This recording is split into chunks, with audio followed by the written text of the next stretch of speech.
welcome to Education Mantra.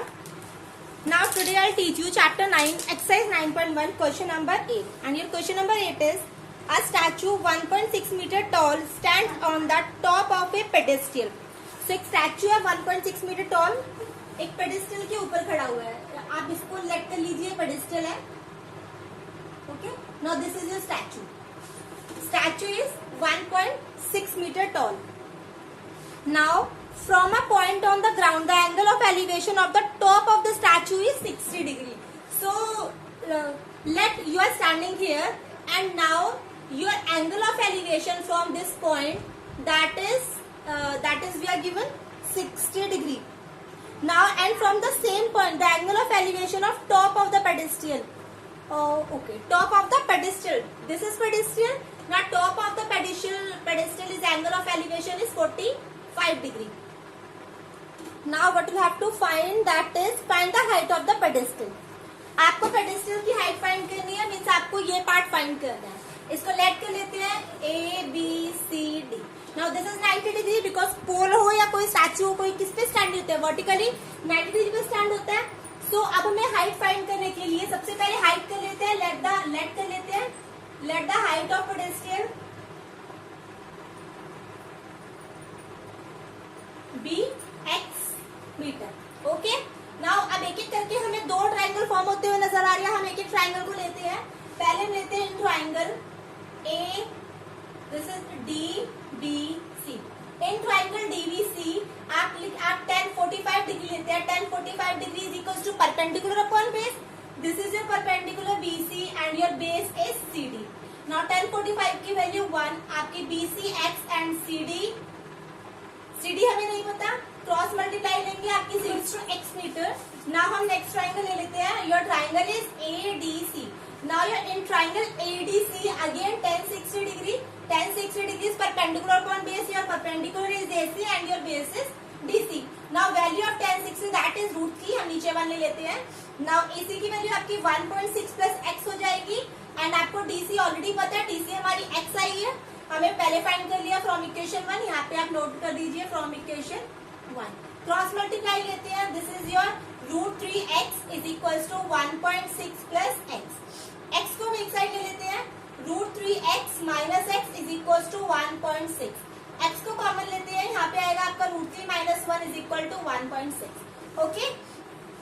Now your x is equal to 1.6 under √3 minus 1 हमारा denominator में जाएगा, divide में चला जाएगा. नाउ x की √3 माइनस, आपको पहले बताया था इस क्वेश्चन को भी क्या करना पड़ेगा, रेशनलाइज करना होगा. एंड रेशनलाइज √3 प्लस 1 से मल्टीप्लाई न्यूमरेटर में और √3 प्लस 1 से डिनोमिनेटर में. नाउ 1.6 की मल्टीप्लाई करूंगी तो 1.6 √3 प्लस 1 एज इट इज रहेगा. या आप इसको अंदर मल्टीप्लाई भी ले सकते हैं. और यहाँ पे करेंगे तो हमारा फॉर्मूला ओपन होगा, that is a square minus b square. Means √3 का square 3 is 1.6 √3 plus 1 divide by 2. 2 से कट करेंगे 0.8 and your answer is 0.8 √3 plus 1 metre. Answer. This is your answer. Now question number 9 is, the angle of elevation of the top of a building from the foot of the tower is 30 degree and the angle of elevation of the top of the tower from the foot of building is 60 degree. अब आपको क्या बोल रहा है, एक आपको tower given है and other is a building. So हम एक बिल्डिंग लेट कर लेते हैं और एक टावर लेट कर लेते हैं. ओके. ये दोनों वर्टिकली होंगे, दोनों 90 डिग्री पे खड़े होंगे. ठीक है. अब बोल रहा है the angle of elevation of the top of a building from the top of a tower from a point on the from the foot of the tower. Tower के फुट से अगर हम बिल्डिंग को देखते हैं तो हमारा जो एंगल ऑफ एलिवेशन बनेगा दैट इज 30 डिग्री. और अगर हम बिल्डिंग के फुट से टावर को देखते हैं तो जो एंगल ऑफ एलिवेशन बनेगा that is this is your 60 degree. Now we are given that the tower is 50 metre high. नाउ ये जो टावर आपका है वो 50 मीटर हाई है. Find the height of the building. हमें बिल्डिंग की हाइट फाइंड करनी है तो लेट कर लेते हैं. Height of building is x metre. Let the height of building be x metre. Okay. इसको नेमिंग ले लेते हैं A B C D. ना एक एक करके हम अपने ट्राइंगल्स लेते हैं. हमारे ट्राइंगल सबसे पहले आप ABC. In triangle ABC 1030 use होगा इस वाले ट्राइंगल में, 60 उसके लिए है। 1030 is equals to what? Perpendicular upon base, that is AB upon BC. Now value of 1030 is equals to 1 by root 3. Your AB is x and BC is BC. Cross multiply and we will get BC is equal to under root 3 x. Now equation number 1 डाल के इसको छोड़ देते हैं। Next लेते हैं triangle. In triangle DBC, in triangle DBC, 1060 is equals to perpendicular upon base. Your perpendicular is CD, your base is BC. Now value of 1060 is root 3. Your CD we are given 50 and your BC is BC. Okay. Now BC को आप root 3 and root 3x भी ले सकते हैं from equation 1 because we have already found it. Now root 3 की root 3 में multiply लेंगे, that is 3x is equals to 50. Your x is equals to 50 by 3 meter. This is your answer. और आपके book के अकॉर्डिंग जो answer है वो fraction में गिवन है, तो फ्रैक्शन में आपका ये आंसर आएगा 16 डिवाइड 2 by 3, बिकॉज 3 से आप इसको डिवाइड करेंगे 50 को, तो दैट इज 3 1 is 3, 3 6 है 18 एंड रिमाइंडर 2. ओके, तो 16 complete 2 by 3 meter. This is your answer for question number 9. Now your question number 10 is, two poles of equal heights are standing opposite each other on either side of the road. So road है, एक road के दोनों तरफ दो pole खड़े हैं and these are of equal heights. अगर equal heights और हमें हाइट नहीं गिवन है तो हम इसको x मीटर लेट कर लें बिकॉज दोनों इक्वल हाइट्स के हैं.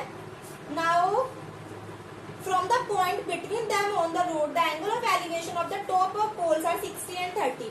So यहाँ पर हमारा कोई पॉइंट है, वो पॉइंट कहीं पे भी हो सकता है. इस पॉइंट से एंगल ऑफ एलिवेशन जो दोनों टावर का है वो एक टावर का 30 डिग्री है and another is 60 degree. This is 30 degree, this is 60 degree. Okay, so हमें क्या फाइंड करना है? Find the height of the poles and distance of the point from the poles. तो आपको एक तो हाइट फाइंड करनी है, that is x, A, B, C, D. और आपको BC और CD फाइंड करना है. BC को y मीटर लेट कर लेते हैं और हमें गिवन है जो ये पूरी रोड डिस्टेंस है, दिस इज 80 मीटर. अगर ये y है तो दूसरा क्या हो जाएगा आपका 80 minus y metre. Is that clear? So next, अब हम इसे नेक्स्ट लेते हैं, एक एक करके अपने ट्राइंगल्स लेते हैं. नाउ आप इसे लेट कर लो. Let the height of the poles be x meter and